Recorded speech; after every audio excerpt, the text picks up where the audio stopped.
A sphere rolls without slipping on a rough horizontal surface with centre of mass velocity v naught. एक sphere है, v naught velocity से move कर रहा है, role कर रहा है, ठीक है, बिना स्लिपिंग के।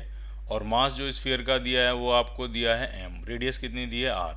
तो एंगुलर मोमेंटम पूछ रहे हैं about the point of contact, तो इसको ड्रॉ कर लेते हैं पहले।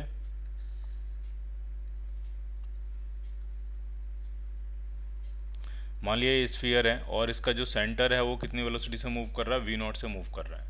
मास m है, रेडियस r है, ठीक। तो ये घूम भी रहा होगा ओमेगा से, और वी नॉट और ओमेगा में रिलेशन क्या होगा, v naught is equal to omega r, ये रिलेशन होगा।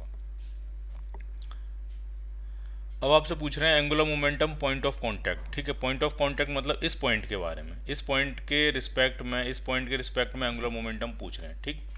तो अगर हम ये देखें तो ये इस पॉइंट के अबाउट ये जो पॉइंट होता है, यहाँ से पास होने वाली एक्सिस एक बहुत खास एक्सिस होती है जिसका नाम होता है इंस्टेंटेनियस एक्सिस ऑफ रोटेशन। और इस एक्सिस के अबाउट पूरी बॉडी जो है, इस एक्सिस के अबाउट पूरी बॉडी जो है वो क्या कर रही होती है, वो प्योर रोटेशन में होती है, ठीक है। इस एक्सिस के अबाउट पूरी बॉडी क्या होती है आपकी, प्योर रोटेशन में होती है। तो अगर एंगुलर मोमेंटम निकालना है तो बहुत ही आसान है, एल इज इक्वल टू लिखेंगे हम, आप प्योर रोटेशन के केस में क्या लिखेंगे, आई ओमेगा, और आई लेंगे इसी एक्सिस के अबाउट मोमेंट ऑफ इनर्शिया। और ओमेगा जो होता है, ओमेगा पूरी बॉडी का सेम होता है, तो जो सेंटर के अबाउट एंगुलर वेलोसिटी है वही इसी एक्सिस के अबाउट होगी। अब इस एक्सिस के अबाउट हम मोमेंट ऑफ इनर्शिया निकालेंगे कैसे, तो सेंटर के अबाउट मोमेंट ऑफ इनर्शिया आपको पता होता है, और यहाँ से यहाँ हम लगा देंगे पैरेलल एक्सिस थ्योरम, ठीक। तो पहले मोमेंट ऑफ इनर्शिया लिखते हैं, तो सेंटर के अबाउट जो होता है वो होता है 2/5 mr², क्लियर, 2/5 mr²।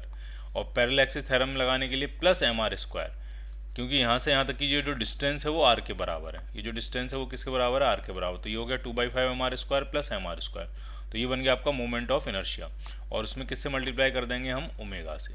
तो ये आपका आ गया 5 + 2 7/5 mr² इंटू ओमेगा। अब इंपॉर्टेंट बात ये है, ओमेगा तो आपको दिया ही नहीं है, हमें तो वी नॉट के टर्म्स में डालना पड़ेगा। तो वी नॉट के टर्म्स में जब ओमेगा डालेंगे तो ओमेगा आपका आ जाएगा वी नॉट बाई आर। तो यहाँ हम डालने वाले हैं वी नॉट बाई आर, तो एक आर से एक आर कैंसिल आउट हो जाएगा, और ये आपका एंगुलर मोमेंटम आया 7/5 mv0r। So your answer is B part, B part आपका आंसर बन जाएगा, ठीक।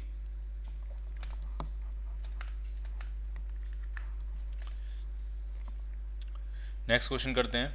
ए constant torque of 1000 newton into metre turns a wheel of moment of inertia 200 kg into metre square about an axis through its centre, ठीक है। आपको torque दिया है, आपको मोमेंट ऑफ इनर्शिया दिया है, और आपसे पूछ रहे हैं एंगुलर वेलोसिटी बता दो 3 सेकंड के बाद कितनी होगी, ठीक। तो यहाँ सॉल्व कर लेते हैं, बहुत ही आसान है।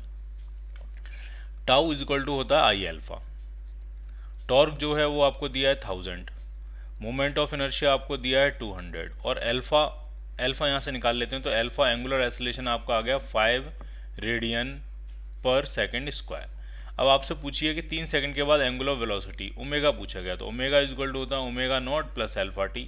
ओमेगा नॉट तो है आपका 0, तो बस अल्फा टी आ गया, अल्फा है आपका 5 और टाइम है 3 सेकंड, तो ये जो वेलोसिटी आ गई वो आ गई 15 रेडियन पर second. So your answer is D part, answer आपका बनेगा डी पार्ट, क्लियर।